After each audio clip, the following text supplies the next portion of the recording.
नमस्कार, बहुत स्वागत है आपका। टीवी 27 न्यूज देख रहे हैं आप। मैं हूं आपके साथ प्रशिता शर्मा। किसने वफा के नाम पे धोखा दिया मुझे, किससे कहूं कि मेरा गुनहगार कौन है।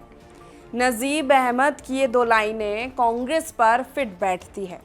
कान लगाकर सुना जाएगा तो कांग्रेस चीख चीख के यही बोल रही है कि मुझे तो अपनों ने लूटा, गैरों में कहा दम था, कश्ती वहीं डूबी जहां पानी कम था।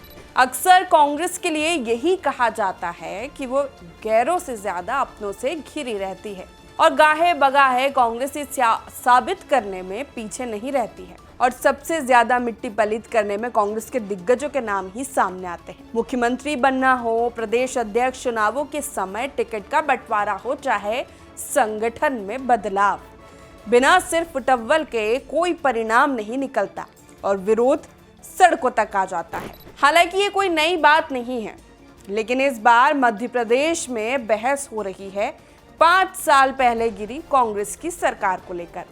और ये मतभेद हुआ है दोनों पूर्व मुख्यमंत्री कमलनाथ और दिग्विजय सिंह के बीच, जिसकी लीपापोती की कोशिश में अब प्रदेश अध्यक्ष जीतू पटवारी लग गए हैं। 45 साल की उनकी दोनों भाइयों की, 45 से भी ज्यादा, दोनों बड़े भाई छोटे भाई हैं।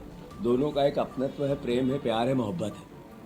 दोनों की एक केमिस्ट्री है। लोगों को कैसे चर्चा करवाए और उनके पास ये कला है। तो आप उनकी, हम और आप उनकी चिंता मत करो कि कौन सी लिस्ट थी और किसने क्या कहा।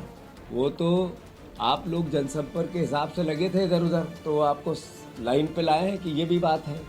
तो मैं समझता हूँ कि पुरानी बातों का कोई औचित्य नहीं है। जो चली गई हमें तो भविष्य देगा। ऐसे में 5 साल बाद सरकार गिरने का जिन बोतल से क्यों बाहर आया, यही समझने की कोशिश कर रहे हैं। दिग्विजय सिंह और कमलनाथ ने एक दूसरे को सरकार गिरने का जिम्मेदार बताया है। कांग्रेस की सियासी नूरा कुश्ती में कूदी बीजेपी ने भी कांग्रेस पर हमला बोला। यही तो उस सरकार का तमाशा था। जनता यही तो पूछना चाहती थी कि सरकार एक्चुअल मुख्यमंत्री चला रहा है कि पर्दे के पीछे कोई दूसरा मुख्यमंत्री चला रहा है।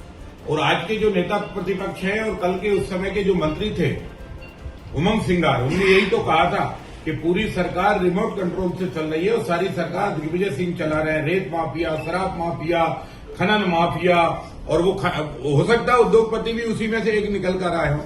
लेकिन अब पछतात होत क्या है जब चिड़िया चुग गई खेत। जब आपने सिंधिया जी का सार्वजनिक अपमान किया, जब सिंधिया जी ने कहा कि लोकतंत्र पे हमने जनता से जो वादे किए हैं उन वादों को पूरा नहीं कर रही कमलनाथ जी की सरकार, तो कमलनाथ जी ने सिंधिया जी ने कहा कि मेरे को वादे पूरे करने के लिए सड़कों पर आना पड़ेगा। तो कमलनाथ जी ने कहा सड़कों पर आओ, खूब आओ। तो सिंधिया जी ने दिग्विजय सिंह और कमलनाथ जी की मंडली को पूरी सड़कों पर ला दिया। पर्दे के पीछे दिग्विजय सिंह खेल कर रहे थे। वो दर्द आज कमलनाथ जी का झलका है। दर्द और घायल करने वाला आदमी दोनों एक साथ है। दिग्विजय सिंह के आरोपों पर कमलनाथ ने कहा, ज्योतिरादित्य सिंधिया को ये लगता था कि सरकार दिग्विजय सिंह चला रहे हैं। इसी नाराजगी में उन्होंने सरकार गिराई। दरअसल दिग्विजय सिंह ने कमलनाथ को सरकार गिरने का जिम्मेदार बताया था। दिग्विजय सिंह ने कहा था, सरकार चलाने को लेकर एक बड़े उद्योगपति के घर बैठकर कुछ पॉइंट तैयार किए गए थे। उद्योगपति के घर पर बैठकर जो प्लान बनाया गया था उस पर काम नहीं हुआ, इसीलिए सिंधिया ने सरकार गिरा दी। अब उद्योगपति यहाँ पर किसको कहा जा रहा है ये सभी जानते हैं। ये भी कहा जाता है कि कांग्रेस के इतिहास में कमलनाथ सबसे विफल मुख्यमंत्री साबित हुए। उनके 15 महीने के कार्यकाल में मध्य प्रदेश में भ्रष्टाचार चरम पर पहुंचा तो तबादलों की बौछार लग गई थी। दोनों के बीच के मतभेद को कांग्रेस प्रदेश अध्यक्ष 45 साल पुराना प्रेम बता रहे हैं। अब भाई जिम्मेदार कोई भी हो, बीजेपी के तो बल्ले बल्ले हुई उस समय।